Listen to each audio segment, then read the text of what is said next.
नमस्कार, कार्यक्रम जिबेटमा स्वागत छ। नेपालमा चीन र अमेरिकाका गरी दुवैतर्फका उच्च पदस्थ अधिकारीहरूको भ्रमणको लर्को लागिरहेको छ। चिनिया विदेश मन्त्री वाङ यी नेपाल आएको 6 महिना नहुँदै चिनिया जन कङ्ग्रेसका अध्यक्ष ली चान्सो काठमाडौँ आइपुगेका छन्। यसबीच चिनिया कम्युनिस्ट पार्टीका विदेश विभाग प्रमुख लिउ च्यानछाओ पनि आएका थिए अनि उताबाट अमेरिकी सहायक विदेश मन्त्री डोनाल्ड लू तथा अमेरिकी उपमन्त्री उज्रा जिया नेपाल आएकी थिइन्। नेपाल आउन चीन र अमेरिकाको यो प्रतिस्पर्धा किन भइरहेको छ? अमेरिका नेपाल सम्बन्धलाई लिएर चीनले किन यति धेरै चासो दिइरहेको छ?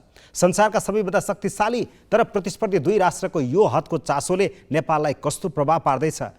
अनि चुनावको सङ्घारमा चीनबाट भएका उच्च स्तरका भ्रमणको अर्थ केही छ कि? आजको डिबेटमा हामी यिनै प्रश्नहरूमा केन्द्रित रहेर कुराकानी गर्छौँ र हामीसँग हुनुहुन्छ नेकपा एमाले विदेश विभाग प्रमुख राजन भट्टराई। भट्टराई, स्वागत छ। धन्यवाद। धेरै पछि कुरा गर्न पाइयो, तपाईँलाई धेरै धेरै धन्यवाद। र कुराकानीको सुरुवात त तपाईँलाई भन्नै परेन। यसको अर्थ हामीले के बुझ्नुपर्छ भनेर भन्दाखेरि हामी अहिले हाम्रो जुन एउटा भूराजनीतिक अवस्थिति हो, यो भूराजनीतिक अवस्थितिको एउटा उच्चतम बिन्दुतर्फ नेपाल गइरहेको छ। यसलाई अन्तर्राष्ट्रिय रूपमा आज जसरी राइज अफ चाइना पछि अमेरिकाको अब आफ्नै खालको डोमिनेन्स छ ग्लोबल लेभलमा, त्यसपछि इन्डियाको राइज पछाडि हाम्रो जुन हामी भौगोलिक मतलब संवेदनशीलता छ है, हाम्रो भूराजनीतिक अवस्थितिको संवेदनशीलता छ, त्यसो भएको हुनाले ख्याल गर्नुपर्छ भनेर हिजोदेखि नै हामी भनिआएका थियौँ। त्यो कुराको ठ्याक्कै प्र्याक्टिकल रूप चाहिँ अहिले हामी अनुभूति गरिरहेका छौँ। अहिले के संवेदनशील अवस्था भयो? संवेदनशील मूर्त रूपमा यसको मूर्त रूपमा भन्दाखेरि तपाईँलाई के भनौँ भने जब चीन अन्तर्राष्ट्रिय रूपमा प्रतिस्पर्धी शक्तिका रूपमा उदय भयो, अब अहिले त आर्थिक रूपले दोस्रो शक्ति भएको छ र वेस्टर्नहरूका लागि सबैभन्दा ठुलो र प्रतिस्पर्धी शक्ति अथवा 21औं शताब्दीको डोमिनेन्ट फोर्स को हो त भन्दा चीन भन्ने एक ढङ्गले इन्टरनेसनल्ली एक्सेप्टेबल स्थिति छ। त्यो अवस्थामा चीनसँग प्रतिस्पर्धा गरिरहेका मुलुकहरूले अब चीन हाम्रो प्रतिस्पर्धी भएर आइसकेपछि उनीहरूको चाहिँ त्यो चीनका भल्नरेबल ठाउँहरू अथवा चीनलाई भोलि कतिपय अवस्थामा मतलब चाहिँ हामीले पार्नुपर्ने असर पार्न सक्ने ठाउँहरू कहाँ हुनसक्छ भन्ने कुरा उनीहरूले हेरिरहेका हुन्छन्। त्यो हेरिरहेको अवस्थामा नेपाल चाहिँ त्यस्तो एउटा लोकेसनमा हो जुन लोकेसनबाट कुनै पनि आफ्नो प्रभाव विस्तार गरिरहँदा उतापट्टिको कुराहरूका बारेमा पनि जानकारी राख्न सकिन्छ। यो जहाँ पनि हुने गर्छ। जस्तै तपाईँलाई भनौँ चाहिँ सोभियत सङ्घले क्युबन मिसाइल क्राइसिस भन्ने तपाईँलाई थाहा होला होइन, 1959मा क्युबा मुक्त भयो। त्यसपछि क्युबामा चाहिँ न्युक्लियर वेपन सहितको मिसाइल राख्ने भनेर सोभियत सङ्घले निर्णय गर्यो होइन। त्यस बेला चाहिँ ख्रुश्चेभ चाहिँ राष्ट्रपति थिए अमेरिकाका, यतापट्टि जोन एफ केनेडी थिए रसियाका, सरी त्यतिखेरको सोभियत सङ्घ होइन, र यतापट्टि चाहिँ अमेरिकाको जोन एफ केनेडी थिए। उनीहरूका बिचको एउटा त्यो तपाईँले एउटा संवाद छ, इन्ट्रेस्टिङ छ। क्युबन मिसाइल क्राइसिसको 11 डेजको एउटा विस्तृत मतलब चाहिँ किताब निस्केको छ, बडा इन्ट्रेस्टिङ किताब छ त्यो होइन। त्यसले जियो पोलिटिकल त्यति बेलाको त्यहाँ चाहिँ उठाएका सेन्सिटिभिटीहरू जस्ट बियोन्ड अमेरिकाको उसमा चाहिँ त्यो मिसाइल ल्याएर राखियो भने त्यसले हाम्रो सेक्युरिटी उसमा के असर गर्छ, त्यसलाई अमेरिकाले कुन रूपमा ट्रिट गर्ने, अनि सोभियत सङ्घसित कुन कम्प्रोमाइज गरेर कुन पोइन्टमा गएर एउटा ट्यासिड अन्डरस्ट्यान्डिङ गरेर त्यसलाई फर्काउने भन्ने कुरा गरेर आज क्युबा किन जोगिएको छ, अमेरिकाले स्याङ्सन पनि लगाएको छ, विरोध पनि गरेको, तर इन्टरभेन गरेका छैन नि। त्यो के हो त भन्दा त्यो मिसाइल क्राइसिसलाई इन गर्ने बेलामा त्यहाँ एउटा ट्यासिड अन्डरस्ट्यान्डिङ भएको छ अमेरिका र तत्कालीन सोभियत सङ्घका बिचमा। त्यो अन्डरस्ट्यान्डिङले नै क्युबा चाहिँ त्यस हिसाबले जोगिएको छ। थुप्रै मुलुकमा सैन्य आक्रमण हस्तक्षेप गर्दा पनि मियामीबाट त्यति नजिकै जस्ट पारी तपाईँको चाहिँ अमेरिकाको मियामीबाट त्यो समुद्र चाहिँ कतिपय त पौडेरै पनि वारपार गर्छन्, ढुङ्गाबाट आवत जावत गर्ने गर्छन् होइन रिफ्युजीहरू। त्यो ठाउँमा किन भएन होला त भनेर भन्दाखेरि त्यो खालको एउटा स्थिति बनेको त्यति बेलाको। नेपाल लिङ्क गरौँ। अब आजको कन्टेक्स्टमा के हो त भन्दा जब प्रतिस्पर्धा बढ्दै जान्छ त्यसपछि छिमेकीहरूको अवस्था के छ भन्ने बारेमा नजिकका मुलुक जस्तै चीनकै लागि पनि यता भारतका लागि पनि भारत पनि एउटा राइजिङ पावरको रूपमा रिजनल पावरको रूपमा इन्टरनेसनली आफ्नो रोल प्लेयरमा चाहिँ उसले आफ्नो प्रभाव विस्तार गरिरहेको छ। त्यो अवस्थामा अनि थर्ड मतलब चाहिँ पावरफुल कन्ट्री युएस जसको मतलब चाहिँ आफ्नो डोमिनेन्ट रोल छ, त्यो रोल चाहिँ यो रिजनमा साउथ एसियामा के हुँदैछ भनेर उसले पनि रिभ्यू गरिरहेको एउटा स्थिति छ।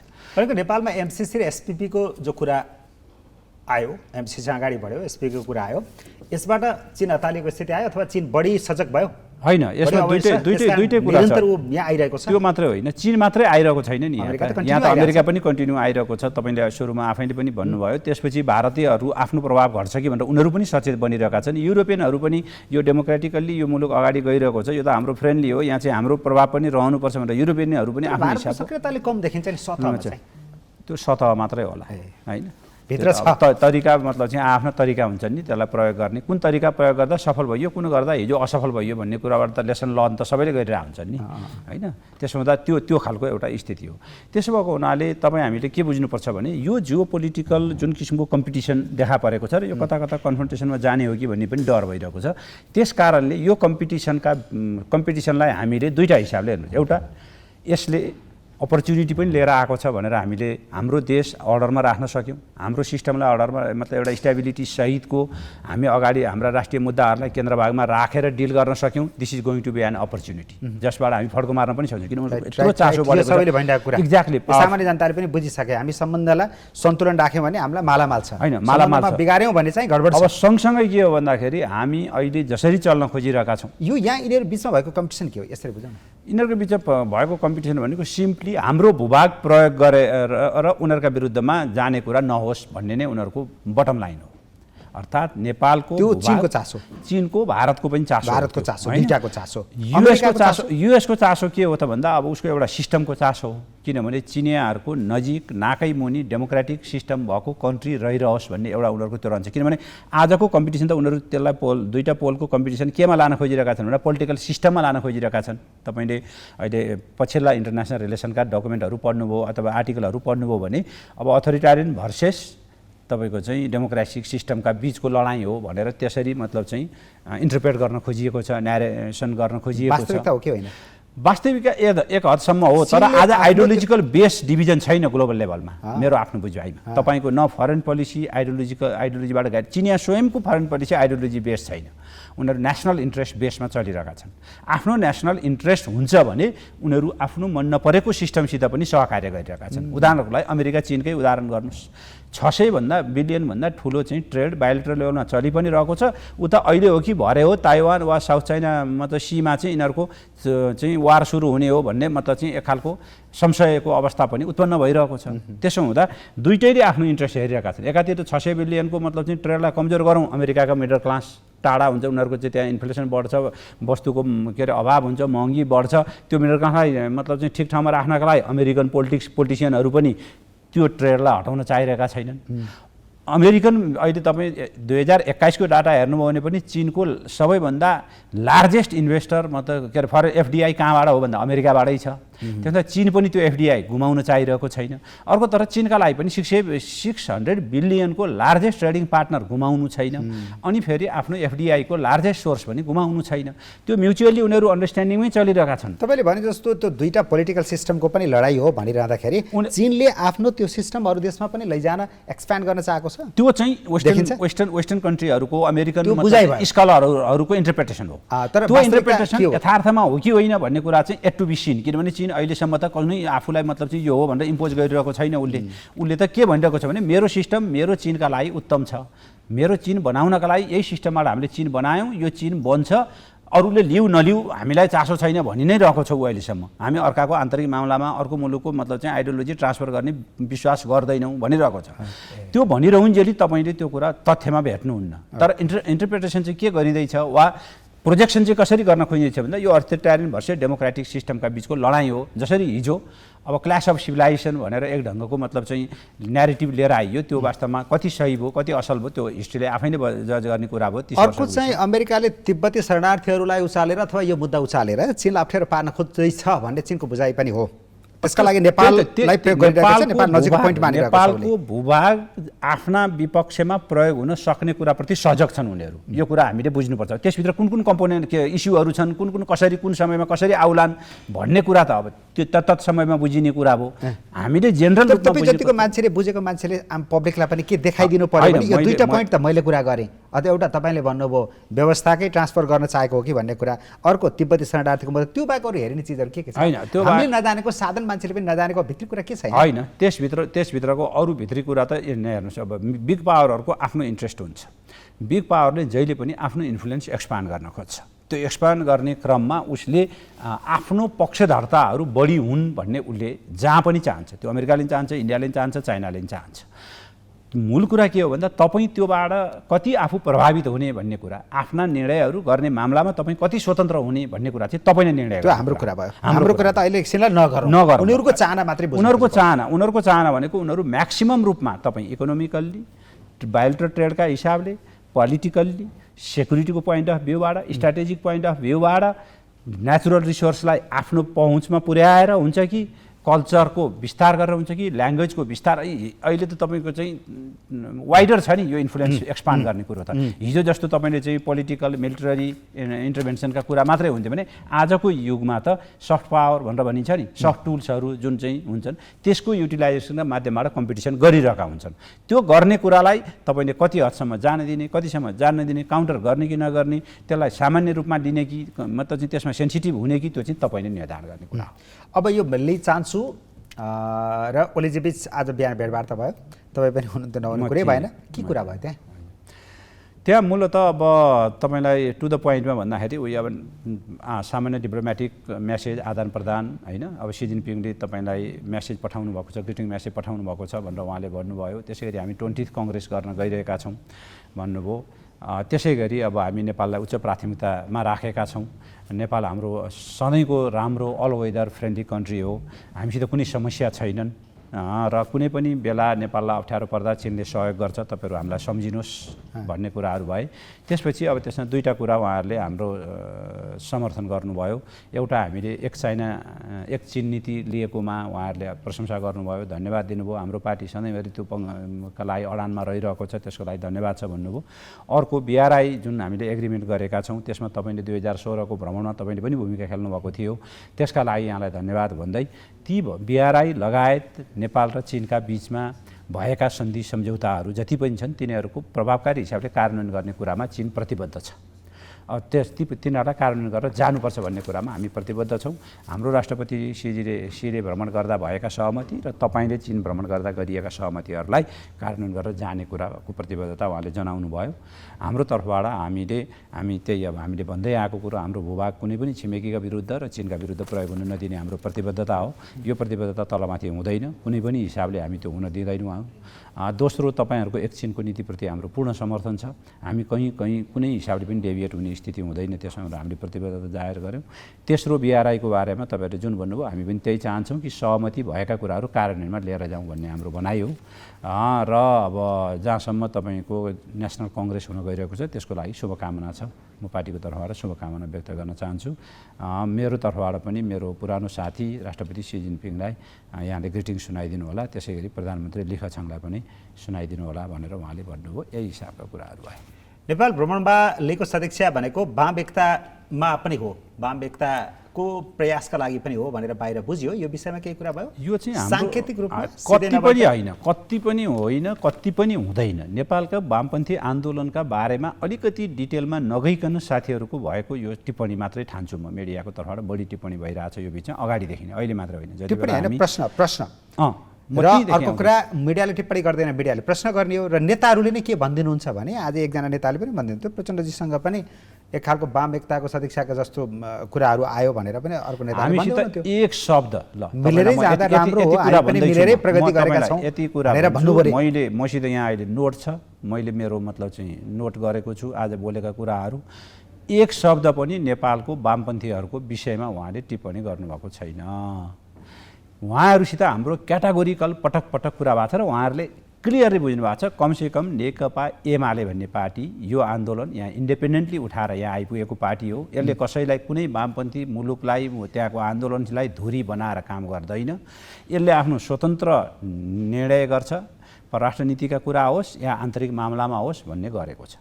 त्यो कुराको पुष्टि त बारम्बार हामीले गरिसक्यौँ नि। हामी वामपन्थी उसले मिलाइदिने भएको थियौँ भने त हाम्रो सरकार मतलब चाहिँ 6वटा प्रदेशका सरकार, केन्द्रको सरकार घुम्थ्यो होला र।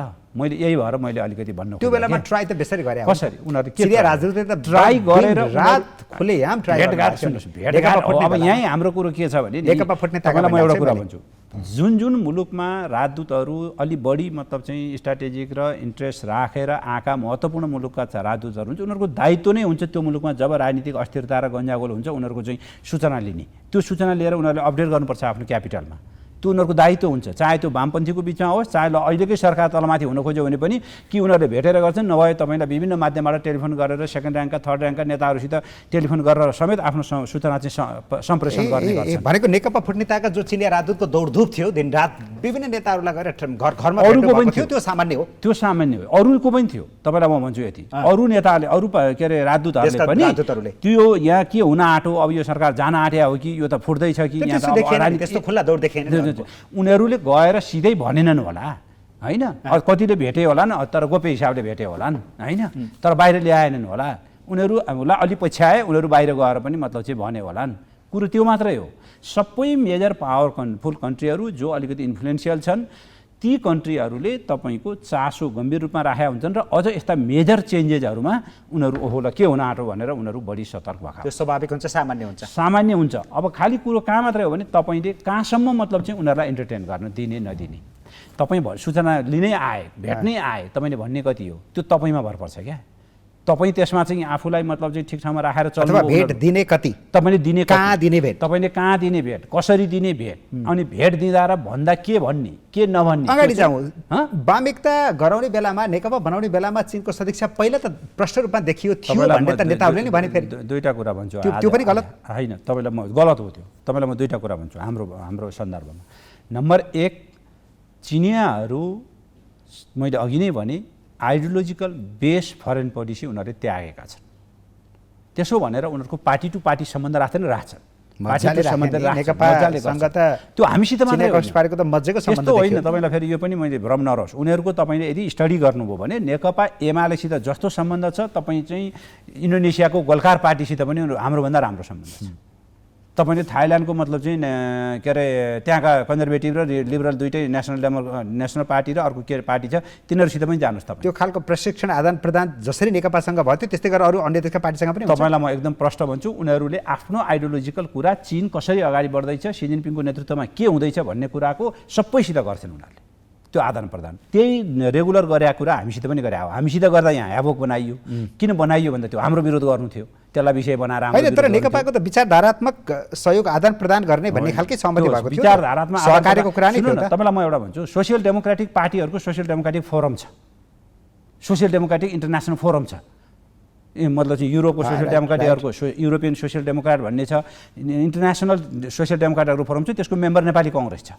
अनि नेपाली कङ्ग्रेसले सोसियल डेमोक्रेटिकको इन्टरनेसनल फोरमको मेम्बर भएर त्यसका सदस्य भएर त्यसका कार्यक्रममा भाग लिँदा यहाँ चर्चा हुँदैन। नेकपा भए बापत अनि नेकपाले अर्को मतलब चाहिँ नेकपा कम्युनिस्ट पार्टीसित सम्बन्ध राखे बापत यहाँ न्युज बन्छ भनेपछि त त्यसको त स्वाभाविक रूपमा त्यो कुन उबाट गाइडेड भएको छ नि यी न्युजहरू भन्ने बुझिहालिन्छ नि। त्यो पनि सामान्य हो, त्यो सामान्य हो नि, त्यो त भइरहेको छ त, दुनियाँभरि भइरहेको छ। जस्तो म आफै तपाईँलाई अर्को पनि फोरम छ अहिले, आइडियोलोजिकल बेस होइन, तर एसिया पेसिफिक रिजनमा 300 भन्दा बढी पार्टीहरूको एउटा सङ्गठन छ, international conference of Asian political party ICAPP भन्ने, सन् 2000 मा गठन भएको थियो। फिलिपिन्सको 5 पटक सभामुख भएका व्यक्तिले त्यसको इनिसिएटिभ लिएका। त्यसको हरेक 2 वर्षमा कङ्ग्रेस हुन्छ, कन्फरेन्स इन्टरनेसनल कन्फरेन्स हुन्छ। पहिलो फिलिपिन्समा भयो, दोस्रो बेजिङमा के अरे थाइल्यान्डमा भयो, तेस्रो बेजिङमा भयो, चौथो कोरियामा भयो, पाँचौँ कहाँ हुँदै के अरे श्रीलङ्का हुँदै, पछिल्लो कम्बोडिया, त्यसपछि रसिया हुँदै अहिले पछि टर्कीमा हुँदैछ। यो 2 वर्ष चाहिँ रोकियो कोरोनाको कारणले गर्दाखेरि, कोभिडको कारण। त्यसपछि अहिले नोभेम्बरको 17 देखि 20 सम्म टर्कीमा हुँदैछ। म त्यसको अहिले स्ट्यान्डिङ कमिटीको सदस्य हुँ। मभन्दा अगाडि सुरुमा माधव नेपाल हुनुहुन्थ्यो हाम्रो पार्टीको, त्यसपछि केपी ओली हुनुभयो, त्यसपछि झलनाथ हुनुभयो, अहिले म छु।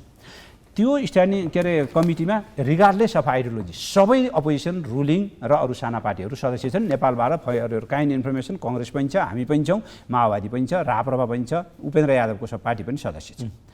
त्यस्ता फोरमहरू बनाउनुपर्छ र कमन इस्युहरूमा हामीले इन्टरभेन गर्नुपर्छ भन्ने एउटा मतलब चाहिँ इनिसिएटिभ ग्लोबल लेभलमा अगाडि बढिरहेको छ। ओके, यो कुरा क्लियर गर्नुभयो तपाईँले। यो सामान्य कुरा हो, त्यति धेरै उछाल्नुपर्ने विषयवस्तु होइन। यो सबै विचार मिल्नेहरूसँग आफ्ना विचार मिल्नेसँग हुन्छ र कमनमा पनि हुन्छ, नन विचार नमिल्नेसित पनि हुन्छ भने तपाईँले भन्नु पछिल्लो रेफरेन्स दिनुभयो। अर्को कुरा चाहिँ अहिलेको भेटमा मिल्नुपर्छ, मिलेर जानुपर्छ भन्ने कुरा साङ्केतिक रूपमा भयो कि भन्नु मात्रै मैले बुझेको। तपाईँहरूलाई सिधै वाम एकता गर्नुहोस् नेपालमा भनेको भए त यो फेरि गम्भीर बहस गर्ने थियो मैले तपाईँलाई। चीनले यसरी हस्तक्षेप गर्दा तपाईँ के हेरेर बस्नुभयो भनेर त्यो स्वाभाविक हो। होइन, भने त्यसरी त हामी भन्न के मिल्दैन बस्छौँ? होला। तपाईँ कहाँ यहाँ आएर भन्नै पर्दैन, हामी टी टेबलमा भन्थ्यौँ। त्यसरी त भन्न मिल्दैन थियो होला, तर साङ्केतिक रूपमा केही भयो कि भने छैन। उहाँहरू हुनसक्छ उहाँहरूको इन्टरनल शुभेच्छा के हुनसक्छ भने नेपालका वामपन्थीहरू मिल्दिउँ, उहाँहरूको इन्टरनल सदिच्छाको एउटा कुरा हो। तर उहाँहरूलाई के थाहा छ भने हामी जसरी यहाँ काम गरिरहेका छौँ, मिल्दा हामी मिल्छौँ, नमिल्दा हामी विभाजित भएका छौँ। हामीले मिलाएर उहाँहरू मिल्ने, हामीले विभाजन गरेर विभाजित हुने स्थिति छैन भन्ने कुरा दे नो भेरी वेल। अनि आफ्नो डिप्लोमेटिक ल्याङ्ग्वेजलाई, आफ्नो मतलब चाहिँ वेटलाई घटाएर थाहा हुँदै यिनीहरूलाई भनेर काम लाग्दैन भन्ने थाहा हुँदा त्यही कुरा भन्न आउँछ कोही। यिनीहरूलाई भन्दा त्यो पनि त्यत्रो पावरफुल कन्ट्रीको डेलिगेसन। एमसिसी र एसपिपीको विषयमा केही कुरा त भयो होला नि? यसपछि के भयो? त्यसपछि होइन, नेपालको भूभाग, तपाईँलाई म फेरि पनि दोहोऱ्याउन चाहन्छु, नेपालको भूभाग कतै हाम्रो विपक्षमा जान्छ कि भन्ने आशंकाको कुराहरू मात्रै हो उहाँहरूको। त्यसमा उहाँहरूले जसरी हामीले अडान राखिरहेका छौँ त्यसको एप्रिसिएट गर्नुभएको छ। एप्रिसिएट अहिले मात्र होइन, पटक पटक उहाँहरूको त्यही कुरा रिपिटिसन छ, त्योभन्दा अर्को छैन। भनेको घुमाएर चासो देखाएको त्यही त्यो त स्वाभाविक चासो उहाँहरूलाई मतलब चाहिँ गरेर सङ्केत गर्ने त हो। यहाँ एउटा त हामी अलिअलि हाम्रो पनि त गतिविधि त डेभिएट हुन सुरु भएको छ नि। पहिलो तपाईँलाई एउटा भनौँ, हामीले तिब्बतन शरणार्थीमा मन्त्रीलाई लगेर भिजिट गराउने, गार्डसहित लिएर जाने यस्तो काम कच्चा खेल हामीले आजभन्दा अगाडि त गरेका थिएनौँ। अहिले हामी त्यो कच्चा खेल खेल्दैछौँ डिप्लोमेटिकल्ली सेन्सिटिभ जोनमा। आज यत्रो मतलब चाहिँ उनीहरूको बिचमा कम्पिटिसन चलिरहेको छ। यस्ता बेलामा एउटा पक्षलाई लगेर अर्कोको विरुद्धमा प्रयोग हुने गरी हामी जे गरिरहेका छौँ, अनि त्यहाँ मन्त्रीले घोषणा गर्ने यहाँका शरणार्थीले कार्ड पाउनुपर्छ भनेर, अनि यहाँको गृह मन्त्रालय कार्ड बनाउनका लागि तम तयारी गर्ने, परराष्ट्र मन्त्रालयले रोकेका कारणले त्यो कार्ड बनेको छैन अहिले। नत्र भने त्यो कार्ड बनाउने भनेर मतलब चाहिँ गृह मन्त्रालयले निर्देशन दिइरहेको छ।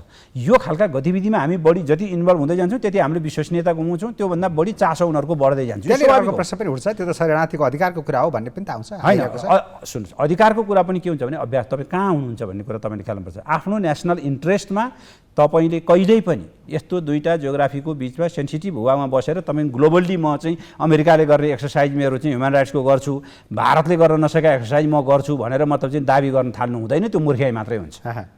हामी हाम्रा फन्डामेन्टल कुराहरूको राइट नेपाली सिटिजनलाई ग्यारेन्टी गर्ने कुरामा पहिला सुनिश्चित गरौँ न। अरूका बारेमा हामीले अहिले चिन्ता राख्नुपर्ने स्थितिमा छ कि छैन त्यो त त्यसपछिको कुरा नि। भुटानी शरणार्थीलाई पाल्न नसकेर फर्काइरहेछौँ, अर्को देश पठाइरहेछौँ। सामान्य मतलब चाहिँ मिनिमम लेभलको सुविधा दिन नसकेर अन्त पठाउने, अनि अर्को कुनै मुलुकको चाहिँ यहाँ राखेर यहाँ खेल ग्राउन्ड बनाउँदाखेरि तपाईँ हामी टिक्न सक्छौँ? त्यो टिकेर जाने स्थिति बन्छ हाम्रो मतलब चाहिँ। अहिलेको सरकारले त्यो खालको व्यवहार गर्यो, त्यो खालको त्यही त देखियो त नि। सङ्केत त त्यो खालको भएन, विश्वसनीयता गुम्ने कुरा, झन् बढी तर्सिने स्थिति आयो। चासो बढाउने कुरा त देखियो नि त, त्यसले त गतिविधि त त्यो बढाउँछ। त्यसो त त्यस्ता कुरा गर्नु हुँदैन। त्यही हो नि हामीले सरकार र चीन सम्बन्ध कस्तो हो? हाम्रो भूभाग हाम्रा कुनै पनि छिमेकी र मित्र राष्ट्रका विरुद्ध प्रयोग हुन दिँदैनौँ भन्ने कुरा चाहिँ उनीहरूको हितमा भने होइन क्या। यो हाम्रो नेसनल सबर्निटी र हाम्रो इन्डिपेन्डेन्सीलाई सेक्युर गर्न खोज्या हो हामीले। अहिलेको सरकार र चीनको सम्बन्ध भन्नुहोस् त पछिल्लो यहाँनिर के अलिक चिसो छ सम्बन्ध? यहाँभित्र अलिकति मतलब चाहिँ कन्ट्राडिक्सन मात्रै व्यवहारमा कन्ट्राडिक्सन देखिएको छ। के देखिएको छ भने मैले अघि नै भने नि, यी गतिविधिले अब मान्नु एसपिपीकै कुरा गरौँ न, स्टेट पार्टनरसिप प्रोग्रामकै कुरा गरौँ न। हामी सरकारमा हुँदा हामीले त कार्यदल बनाएर यसलाई अब अगाडि नबढाउने भनेर हामीले टुङ्ग्याएको विषय हो त्यो। त्यसपछि उहाँहरूले भित्रभित्र यसलाई अगाडि बढाउन खोज्नुभयो। देशभक्त केही कर्मचारी थिए र त त्यो कुरा हामीलाई जानकारी गराए, हामीले बाहिर ल्याइदियौँ। रियल कुरा त त्यही हो। हामीले त्यो गरेका थिएनौँ भने त्यो 10 मुदे त भएर जान्थ्यो नि। त्यो 10 मुदे हुँदाखेरि मुलुकलाई के हुन्थ्यो? यहाँ आएर मतलब चाहिँ अर्को थर्ड कन्ट्रीको सैन्य अभ्यासहरू यहाँ चाहिँ सिमानामा, त्यो पनि हाई हिमालयन रिजनमा। त्यो 10 बुद्धि प्रस्ताव चाहिँ कहाँबाट बाहिर आएको? कहाँबाट त मैले अहिले भन्दिनँ, त्यो गभर्मेन्ट सोर्सबाटै आयो। त्यो जहाँबाट मतलब चाहिँ त्यसो काम भइरहेको थियो त्यहाँभित्रका मान्छेलाई पनि चित्त बुझेन। यो त गम्भीर त्रुटि हुन्छ, नेपालको फन्डामेन्टल फरेन पोलिसीको फन्डामेन्टलमाथि आघात पर्छ भन्ने कुरा उनीहरूले महसुस गरे। उनीहरूलाई देशको माया लाग्यो। त्यसपछि अब कसरी बाहिर लाने भने हामीलाई जानकारी गराए, हामीले बाहिर लग्यौँ। एसपिपीको विषयमा म बहस गर्दिनँ, तर एमसिसीका विषयमा त तपाईँहरूले एमसिसीलाई संसदबाट अनुमोदन गराउन त बडो गजबको रोल खेल्नु भयो नि। एकदम। म तपाईँलाई एमसिसीको बारेमा प्रश्न भन्छु। एमसिसी एग्रिमेन्ट उहाँहरूले गर्नुभयो। एग्रिमेन्ट कसरी गर्नुभयो, के भयो भन्ने कुरा उहाँहरू जिम्मेवार बढी हो, हामी कम हो। तर हामी अविच्छिन्न उत्तराधिकारी थियौँ सरकारको। एउटा मेजर पावरफुल हरेक इन्टरनेसनल ट्रिटीहरू तपाईँले चाहिँ त्यत्तिकै गर्नु हुँदैन, गरिसकेपछि त्यसको पालना गर्नुपर्छ। आज हामी 1950 जुलाई 31 तारिखको दिन भएको ट्रिटी भारतसितको एब्रोगेसन गर्न नसकेर पर्खिरहेका छौँ। हामीलाई चित्त बुझेको छैन। देवानदेखि त्यो ट्रिटीको कन्ट्रोभर्सियल बन्यो। आजपर्यन्त त्यसलाई हामीले न रिभ्यू गर्न सकेका छौँ, न हामीलाई त्यसलाई खारेज गर्न सकेका छौँ। त्यस्तो हुन्छ ट्रिटी भनेको, त्यो एउटा कानुन हो भने तपाईँले गरेका ट्रिटीहरू त्यो हुन्छ। जब त्यसमा त्यो एउटा परियोजनाको हिसाबले मात्रै अगाडि बढाएको थियो भने नि एउटा कुरा हो। पछि त्यसमा आइपिएस जोडेर जसरी जाने कुरा हो, त्यसमा हाम्रो गम्भीर रिजर्भेसन हो। त्यो रिजर्भेसनलाई हामीले त्यस हिसाबले जान नदिने सुनिश्चितताका साथ भनेर भन्न खोज्यौँ।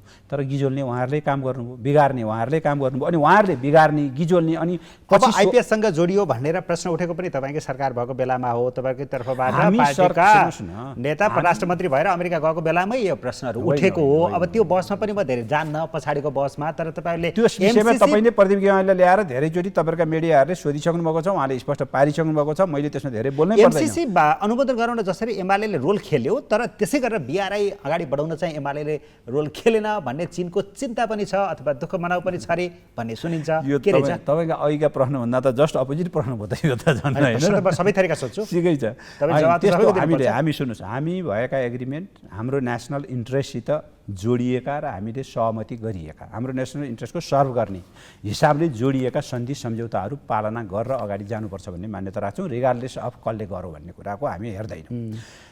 एमसिसीका बारेमा जति बेला एज ए परियोजना थियो त्यसलाई हामीले अगाडि बढाउनु पर्ने हाम्रो बाध्यकारी अवस्था थियो। बिआरआईको सन्दर्भमा हामी जति बेला हामीले बिआरआई एग्रिमेन्ट गऱ्यौँ, त्यसको प्रोटोकलमा साइन गऱ्यौँ, हाम्रो राष्ट्रपतिज्यू जाँदाखेरि प्रोटोकलमा मतलब चाहिँ त्यसलाई अगाडि बढाउनु भयो, उताको राष्ट्रपति आउँदा अलि डिटेलमा हाम्रो काम भयो होइन त। कुन कुन प्रोजेक्टहरू अगाडि लाने भन्नेसम्मका कामहरू हामीले त्यसमा गऱ्यौँ, चाहे रेलवेको कुरा होस्, चाहे अर्नीको राजमार्गको स्तर उन्नतिको कुरा होस्, चाहे छहरे टोखाको मतलब चाहिँ टनलको कुरा होस्, या बेत्रावती स्याप्रु बेसीको टनलको कुरा होस्, या तपाईँले चाहिँ रिङ रोडको कुरा होस्, यी थुप्रै आयोजनाहरू त्यसभित्र परेका थिए राष्ट्रपति सीको भ्रमणको क्रममा। उहाँ नोभेम्बरमा आउनुभयो 19 को, डिसेम्बरको 20-25बाट कोरोना सुरु भयो। कोरोना भइसकेपछि चीनको यस्तो स्ट्रिक्ट नीति भयो कोरोनाको मामलामा कि उनीहरूले लकडाउनदेखि लिएर सारा कुरा त चीनबाट सिक्यान हो दुनियाँले, लकडाउन के हो मतलब चाहिँ कसरी जाने भन्ने कुरा। त्यो भइसकेपछि के भयो त भन्दा यहाँ काम भइरहेका पनि बन्द हुने स्थिति भयो, हामी आफै लकडाउनमा जानुपर्ने भयो। त्यसले गर्दा 19 को डिसेम्बर भनेपछि त लगभग 20 को जनवरी हो। 20 को जनवरीदेखि झन्डै 21सम्म त हामी त यही लकडाउन, कोरोना, त्यसलाई अलिकति खोल्ने, फेरि बन्द हुने, फेरि खोल्ने, चिनियाहरू फेरि बन्द गर्ने, बोर्डर बन्द गर्ने, यही अवस्थाबाट नै गुज्रिरह्यौँ। आफ्नो नागरिक कति उनीहरूले फिर्ता लागे, कति यहीँ बसे पनि बाहिर ननिस्किने स्थितिमा भयो। त्यसले गर्दा बिआरआईका कामहरू अगाडि बढ्न सकेनन्। तर अब मान्छेको बुझाइ के एमालेले नचाहेर होइन, हामी किन नचाहनु? बिआरआई जब हाम्रो दुईटा देशको इन्ट्रेस्टमा गरिएका छौँ, मैले फेरि पनि दोहोऱ्याउन चाहन्छु तपाईँलाई, चाहे जुनसुकै सन्धि सम्झौता हुन्, जुनसुकै मुलुकसित होस्, दुईटा मुलुकको हितलाई ध्यानमा राखेर, विशेष गरी हाम्रो राष्ट्रिय हितलाई ध्यानमा राखेर गरिएको कुरालाई अगाडि बढाउनुपर्छ। कसले गरेको भनेर हामी हेर्दैनौँ। ठिक छ, यहाँनिर एमालेको बुझाइ पनि अलिक फरक छ। काङ्ग्रेसले भनिरहेको छ नि ऋणमा होइन अनुदानमा गराइदेऊ, हाम्रो अनुदानमा ल्याउँछौ भने ल्याऊ, त्यो एउटा ऋण चाहिँ हामी तिर्न सक्ने अवस्थामा छैन भन्ने एमाले पनि त्यही लाइनमा जान्छ। आजको नेपाल हामी ऋण लिँदैनौँ, हामी कसैसित मतलब चाहिँ ऋण बाहेक एड बाहेक के पनि गर्दैनौँ भनेर त्यो नीति बनाउन सक्ने अवस्थामा हो। जुन मुलुकसित आफ्नो साधारण खर्च आफूबाट उठेको ट्याक्सले आफ्नो साधारण खर्च समेत धान्नलाई धौधौ परिरहेको छ, यहाँ विकास निर्माणका कुराहरूको एउटा अभियान चलाउनु पर्ने छ, पूर्वाधारको निर्माणको एउटा ठुलो अभियान चलाउनु पर्ने छ। त्यस्ता ठाउँमा हामी ऋण चाहिँ लिँदैनौँ। अनि चीनसित बिआरआईमा चाहिँ ऋण नलिने, अनि वर्ल्ड ब्याङ्कसित गएर चाहिँ मलाई ऋण देऊ भन्न मिल्छ हामीले? चीनसित नलिने अनि अरू थर्ड कन्ट्रीसित चाहिँ मतलब हामीलाई ऋण देऊ भनेर भन्न मिल्छ हामीले? त्यो मोरल मतलब चाहिँ स्ट्यान्डमा हामी उभिन सक्छौँ? अनि त्यो इक्वल ट्रिटमेन्ट हुन्छ हामीले गर्ने फरेन चाहिँ के ऋण भए पनि लिनुपर्छ? जब तपाईँको यो ऋण लिने कि एडबाट गर्ने कि सफ्ट लोन लिने कि यो भन्ने कुरा तपाईँको प्रोजेक्टमा आधारित कुरा हो, तपाईँले अध्ययन गर्ने कुरा हो। अनुदान मात्रै मागेर दिनेवाला छैन, दुनियाँले दिँदैन। अन्तबाट ऋण लिन्छ भने त्यहाँबाट ऋण लिन के गाह्रो भन्ने हाम्रो बुझाइ होइन। त्यो मात्रै होइन, ऋण लिन किन गाह्रो भन्ने कुरा होइन, तपाईँको यहाँको प्रोजेक्ट कुन इन्ट्रेस्टमा आधारित हो, त्यसले तपाईँलाई रिटर्न दिन्छ, त्यो चाहिँ बढीभन्दा बढी जनताको हितमा कामयाबी प्रोजेक्ट छ, तर त्यसमा एड पाइएन भने पनि ऋण ल्याएर पनि तपाईँले त्यो प्रोजेक्ट सम्पन्न गर्नुपर्छ। त्यो तपाईँको राष्ट्र हितमा हुन्छ। पाकिस्तान र श्रीलङ्काकै हालत किन नहोस्? त्यस्तो होइन, पाकिस्तान र श्रीलङ्काको स्थितिमा पुग्नुपर्ने अवस्था छैन। त्यो अवस्थाबाट त पाठ सिकेर त्यो अवस्थामा नजाउन्जेलसम्मको ऋण लिने त दुनियाँले गरिरहेको छ, तपाईँले त्यही गर्दै आइरहनु भएको छ। लिनै हुँदैन भनेर आज तपाईँ यही अवस्थामा बस्ने हो त? तपाईँको सडकको जे हालत छ, तपाईँका मतलब चाहिँ विद्युत उत्पादनको जे हालत छ, तपाईँका कृषि क्षेत्रको जे हालत छ, औद्योगिकरणको जे यही अवस्थामा बस्ने हो हामी? अनि विश्व ब्याङ्क एसियाली विकास ब्याङ्कहरूले दिएको ऋण त सस्तो हुन्थ्यो, तर चीनले दिने यही महँगो ऋण पनि लिन तयार हुने। तपाईँले नेगोसिएसन गर्नुहोस् न, तपाईँले है महँगो ऋण लिन्न भन्न पाउनुहुन्छ नि, तपाईँले नो भन्न सकिहाल्नुहुन्छ नि। तपाईँसित मतलब त्यो रहँदाखेरि तपाईँले ब्ल्याङ्क एन्ड व्हाइटमा तँसित चाहिँ ऋण लिन्न, अरूसित चाहिँ ऋण पनि लिन्छु भन्न मिल्दैन भने पो हो त मैले। तपाईँले ऋण कति शर्तमा, कुन शर्तमा लिने, कस्तो ऋण लिने, कस्तो नलिने, एड कति लिने, के गर्ने, त्यो त तपाईँसित स्वतन्त्र निर्णय गर्ने अधिकार छ। छलफल त गर्नु पर्यो, छलफल वार्ताको टेबलमा बस्नु पर्यो। तपाईँको प्रोजेक्ट बेस अनुदान मात्रै चाहियो, अनुदान भए गर्छौँ नत्र गर्दैनौँ भनेर चाहिँ मिलेन भन्ने कोहीसित पनि नभनौँ, त्यो मेरो भनाइ त्यो हो। अब अर्को कुरा चाहिँ यो बिआरआईका विषयमा नेपालका सभामुख र चिरिया जनकङ्ग्रेसका प्रमुख बीच जुन समझदारी बाहिर आयो हैन, यसको विषयमा केही टिप्पणी पनि भएको छ, यो टिप्पणी गर्नुपर्ने विषय हो कि होइन? मेरो विचारमा कार्यकारीका बिचमा भएको सहमतिलाई उहाँहरूले रिएफर्म गरे मात्रै हो। त्यसमा उहाँ कार्यकारीले नगरिकन उहाँहरूले सम्झौता गर्नुभएको थियो भने त्यो अनाधिकृत हुन्थ्यो, किनभने हाम्रो त दुईटा मुलुकको सम्झौता गर्ने अधिकार को हो त भन्दा कार्यकारी प्रमुख को हो, त्यसको अन्तर्गतको काम कार्यक्षेत्र हो त्यो। यो त लेजिस्लेचरले त्यो गर्न पाउने होइन।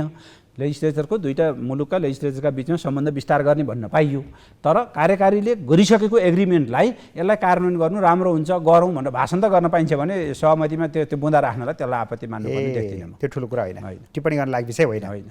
अर्को कुरा चाहिँ नेपालका हाम्रा राजनीतिक शक्तिहरूमा के देखिन्छ भने एउटा पक्षले केही गर्यो भने चाहिँ बाह्र हात उफ्रिएर विरोध गर्ने एउटा शक्ति हुन्छ, अर्को पक्षले त्यही गर्यो भने समर्थन गर्ने फेरि अर्को शक्ति हुन्छ। भन्न खोजेको मैले के भने चीनले केही कुरा गर्यो भने विरोध गरिहाल्ने एउटा शक्ति, अथवा चीनले बेसरी धेरै नेपाललाई अप्ठ्यारो पार्ने गर्दा पनि समर्थन गरिरहने अर्को शक्ति नेपालमा। यही भयो, यही नाटक छ। फरेन पोलिसी जस्तो गम्भीर विषयमा एक भएनन् पार्टीहरू, साह्रै इम्याचुरिटी भयो। पार्टीहरूको मात्र कुरा होइन है, तपाईँलाई म अर्को पनि भन्छु, सिभिल सोसाइटी पनि अहिले त्यसरी डिभाइडेड भइरहेको छ। तपाईँले अस्ति देख्नु भएन, रिङ रोड विस्तार गर्न चिनिनले भनेपछि त्यहाँ जुलुस निस्किन सुरु भयो, एमसिसी भनेपछि अर्को जुलुस निस्किन सुरु भयो। हो, यो खालको गरिनु हुँदैन। यो विषय भनेको त एउटा निश्चित सेक्टर मतलब एरियाभित्र गम्भीर छलफल गरेर नेसनल इन्ट्रेस्टलाई केन्द्र भागमा राखेर त्यहाँ बसेर गर्ने डिसिजन हो।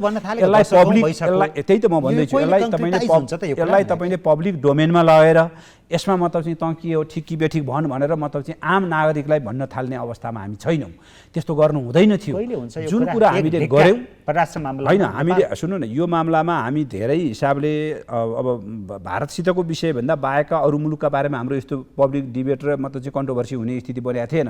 अहिले पछिल्लो कालमा जब मतलब चाहिँ यो विषयलाई हामीले बनाउन खोज्यौँ नि, त एमसिसीलाई सडकमा लिएर गएर जुन खालको एउटा नाटक मञ्चन उहाँहरूले गर्नु, चीनसँग पनि जोडिएको छ। सीमा विवाद एउटा सरकारले भन्छ सबै सल्टिसकेको छ भन्छ, अर्को सरकारले अध्ययन गर्नुपर्ने, जुनसुकै सरकारले होइन, जुनसुकै सरकारले भने पनि तपाईँलाई जे रिपोर्ट आएको छ त्यही रिपोर्ट भएको छ। त्यसमा तपाईँहरूलाई फेरि मेरो for your kind information, Sushil कोइरालाको पालामा बनेको टिमले जुन रिपोर्ट पेश गरेको थियो, आज शेरबहादुरजी आउँदाखेरि जतिवटा प्रधानमन्त्री भए पनि इन्डिभिजुअल कसले के बोलो भन्ने कुरा छैन, अफिसियल पोजिसन त्यही रिपोर्ट हो।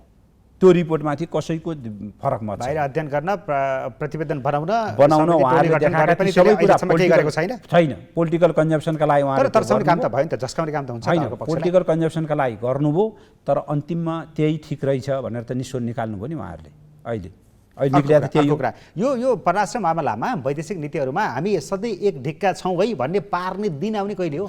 मैले अघिदेखि कोटाकोटा गरेँ सधैँभरि यो चाहिँ तपाईँमा आउने म्याचुरिटीसँग मात्रै आउँछ। त्यो यो एउटा प्रक्रिया हो। तपाईँमा कि हामीमा? अब तपाईँमा हामीमा भनेको तपाईँ हामी पोलिटिकल लिडरसिपमा पनि र सँगसँगै मतलब नागरिकमा पनि कि फरेन पोलिसी जस्तो म्याचुरिटीको विषय र सेन्सिटिभ विषयमा हाम्रा अभिव्यक्तिहरू सस्तो हिसाबले अभिव्यक्ति नगरौँ भन्ने पोलिटिकल लिडरसिपमा पहिला आउनु पर्ला। त्यो स्वाभाविक हो, पोलिटिकल लिडरसिपमै पहिलो आउनुपर्छ, किनभने सबैभन्दा माथिल्लो नीति तहमा हुने त उही हो। ऊ भित्र आउनु पर्यो, ऊ भित्र आइसकेपछि र उसले कन्सिस्टेन्ट पोजिसन लिएर मतलब चाहिँ त्यसमा एक खालको अन्डरस्ट्यान्डिङ बनाइसकेपछि स्वाभाविक रूपमा त्यसको चाहिँ इम्प्याक्ट तल पनि नागरिक समाज पनि पर्दै जान्छ, मिडियामा पनि पर्दै जान्छ। अब तर त कहिले आउने थाहा छैन।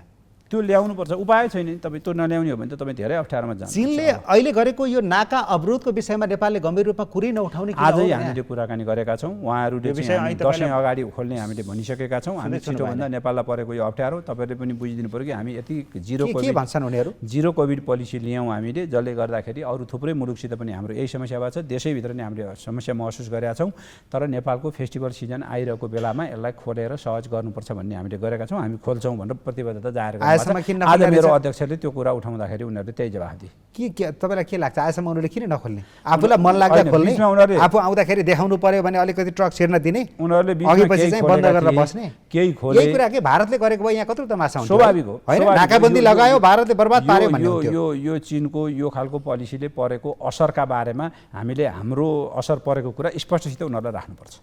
राख्नु त पर्छ, तर चिनको होइन, आशै- राख्नुपर्छ भन्नुको अर्थ खोल्न राजनीतिसँग नहुनु, मैले खोल्न बुझ्न खोजेको चिनको यो खोल्ने आशै पहल के रहेछ? गर्नुपर्छ भने हो।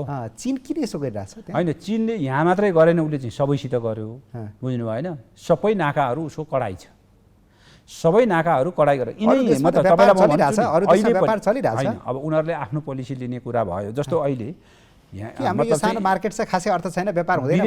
विदेश विभाग प्रमुख नेपाल आए, नेपालबाट फर्केर गएर 10 दिन क्वारेन्टाइनमा बसे। उनीहरू अहिले पनि त्यही भनेर त्यो चित्त लेभलका बुझाउने? नेताहरू होइन, उनीहरूको भने चाहिँ कोभिडको पोलिसीमा उनीहरू जुन खालको हाम्रो अर्थतन्त्रमा यत्रो असर गरिसक्यो, व्यापारीको करोडौँ पैसा डुबिरहेछ, हामी त्यहीबाट चित्त बुझाउनु त भएन होइन, नि त। चित्त बुझा होइन, होइन र। उठाउनुपर्छ त भने त मैले। तपाईँले नि फेरि कुरोलाई चाहिँ ट्विस्ट नगर्नु न। होइन, उठाउनु त मैले बल्ल भने अहिले के हो भने कुरो उठाउने। अब तपाईँले गर्न के गर्नुहुन्छ त? आखिर हामीले नि कुरो त भारतसित नि त्यही भारतसित कुरो उठाओ। हामीले भारतलाई भन्यौँ, चिनसित पनि हामीले गम्भीर रूपमा चाहिँ टेबलमा हामीले मेरो कुरा प्रश्न चाहिँ गरिरहेका छौँ। कोभिडले मात्रै यसले रोक्या हो त? कोभिडै हो, अरू केही पनि। मेरो बुझाइमा कोभिडभन्दा बाहेक अरू यसमा पोलिटिकल कारण छैन।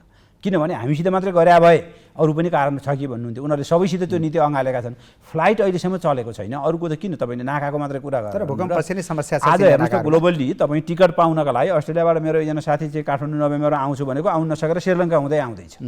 चिनिया फ्लाइटहरू नभएर मतलब चाहिँ अरू फ्लाइट सब प्याक छ, आउन नसक्ने स्थिति भएको छ।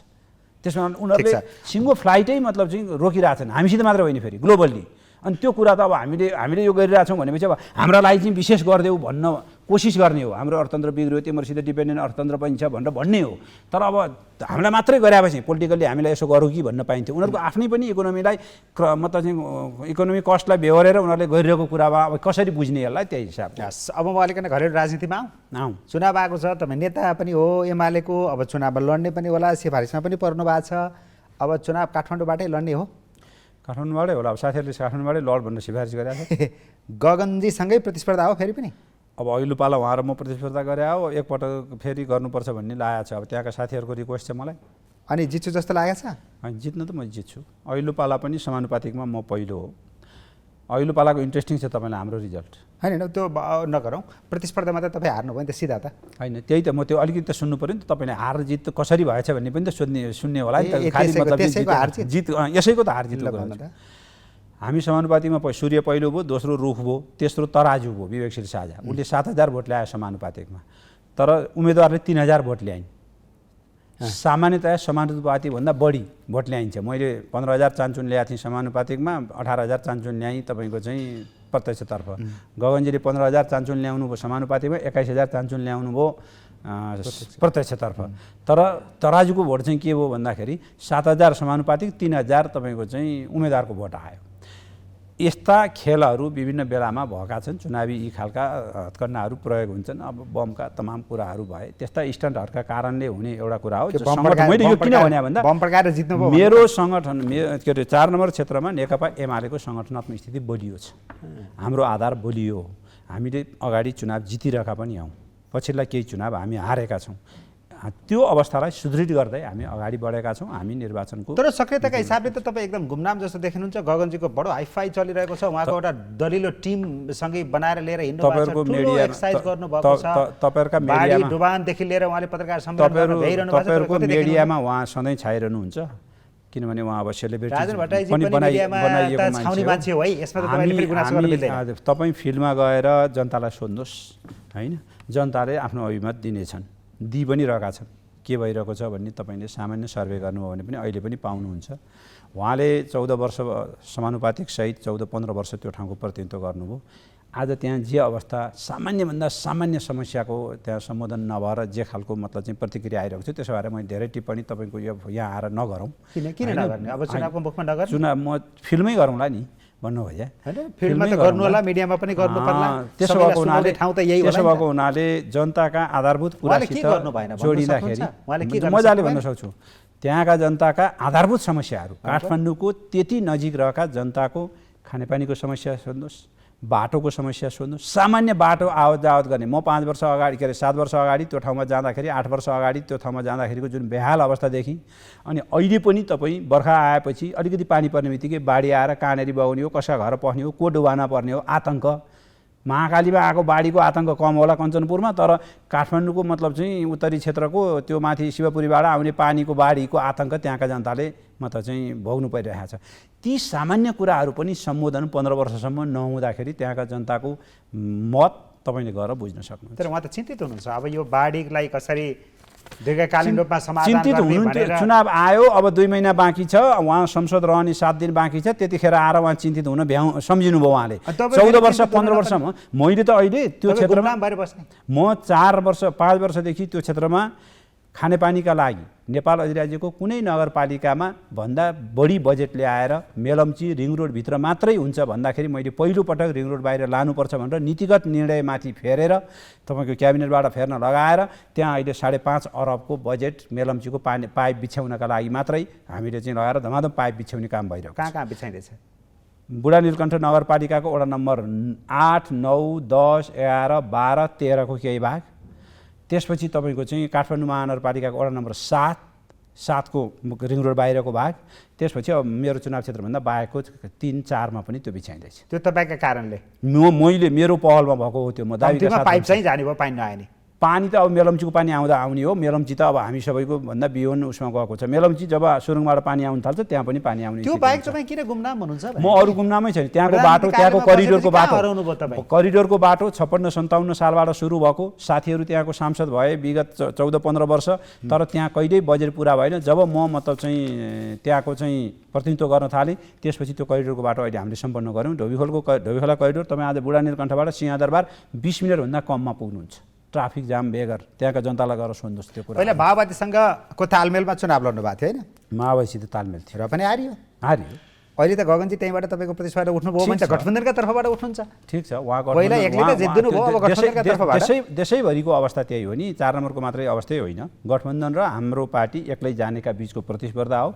यो प्रतिस्पर्धामा हामीले जे एजेन्डा बोकेका छौँ, जे कुरा हिजो हामी सरकार बनाएर कुरा त तपाईँको आफूमा केन्द्रित हुने भयो नि त। 4 नम्बरको कुरा हामी 4 नम्बरकै त्यही अवस्था 4 नम्बरमा पनि हो भने अप्ठ्यारो त अप्ठ्यारै छ होइन। 4 नम्बरै हो, अप्ठ्यारो छैन। यसपालि मलाई सजिलो गरी मैले विजय हासिल गर्छु। प्रधानमन्त्रीको दावेदारका रूपमा उहाँ आउनुभएको छ। मैले सांसद जितेँ भने अबको भावी प्रधानमन्त्रीको उम्मेदवार काङ्ग्रेसबाट भन्नुभएको छ। पहिला उहाँले यो खालको ड्रिमबाट उहाँलाई ब्याक गराउन प्रधानमन्त्री र तपाईँलाई सहयोग गर्न आउलान् शक्तिहरू प्रधानमन्त्री बन्ने मान्छेले पहिला आफ्नो निर्वाचन क्षेत्रमा 14-15 वर्ष बढ्दाखेरि गरेका कामहरूको फेरस्तर त्यहाँका जनमतलाई चित्त बुझाउन सक्नुभयो भने उहाँले देश हाँक्नुहुन्छ भन्ने विश्वास जाग्छ।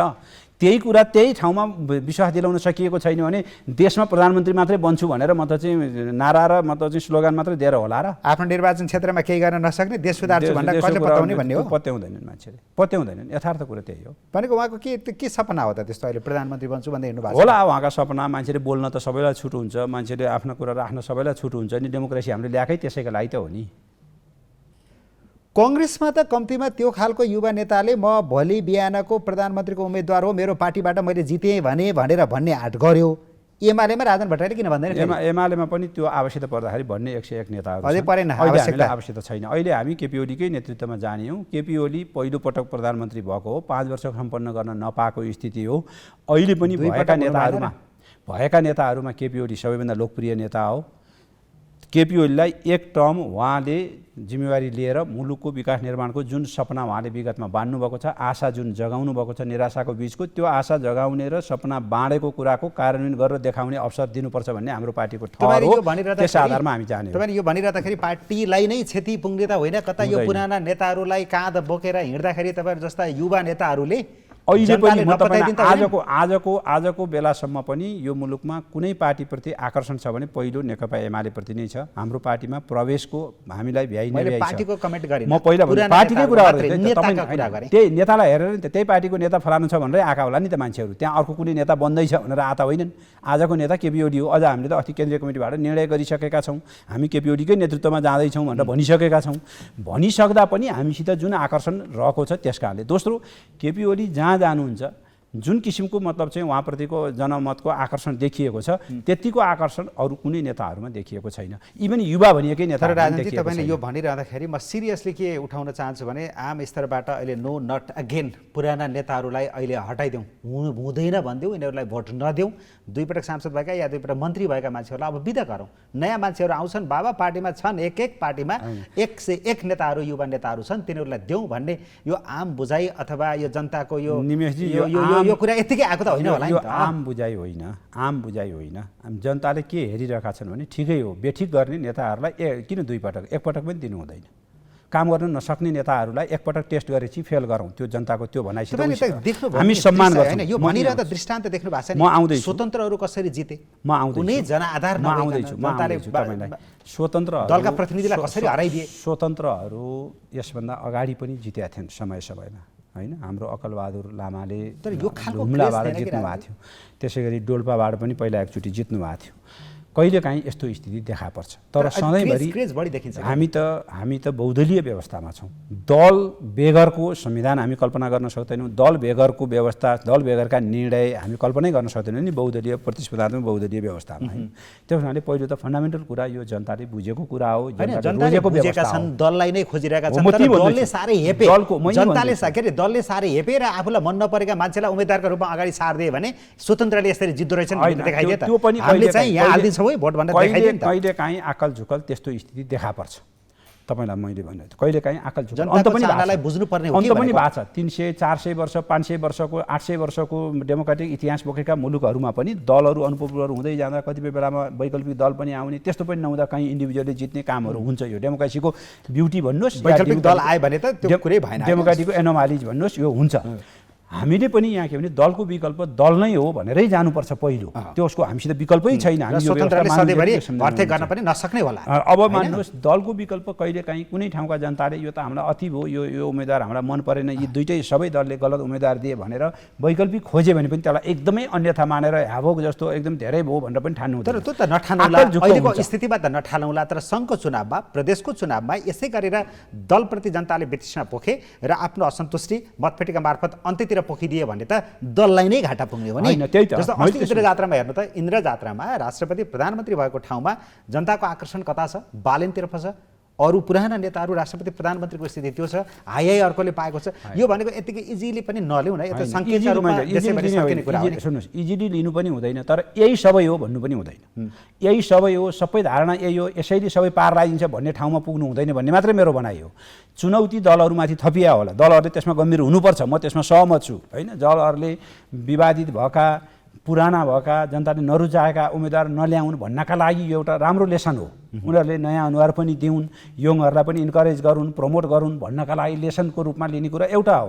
तर त्यही कुरा आम प्रवृत्ति भएर जान्छ कि झैँगरी जसरी एउटा वातावरण बनाउन खोजिँदैछ, केही साथीहरूले गरेका ती प्रक्रिया र प्रवृत्ति वा केही ठाउँमा जितेका आधारमा त्यो चाहिँ हुँदैन है भने हो। मैले त्यही हुँदैन है, र हामी पनि तपाईँहरूकै चाहनाअनुसार चल्ने हो, नयाँ भाइब्रेन्ट खालको दलहरू छौँ भनेर नयाँ उम्मेदवार देखाइदिए त जनता पनि भनेर आउँथ्यो होला नि। राजनीतिक दलहरूको आफ्नो एउटा निर्णय प्रक्रिया, त्यसका सिस्टमहरू, आफ्नो एउटा विधान प्रक्रियाहरूबाट चल्ने कुरा अथवा बाध्यता। रातारात मतलब चाहिँ तपाईँले फलानु भनेर सबैलाई लाग्दो हो नि, पार्टीमा लाग्ने बित्तिकै म पनि ठ्याक्कै पहिलो नम्बरको नेता भइदिउँ भन्ने लाग्दो हो, अनि नेता हुने बित्तिकै भोलिपल्टै प्रधानमन्त्री भइदिउँ भन्ने लाग्दो हो, प्रधानमन्त्री भएका भोलिपल्ट देश विकास भइदियोस् मेरो पालामा भन्ने लाग्दो हो नि त। कसलाई देखेर मजा लाग्दैन त्यो सपना देख्न?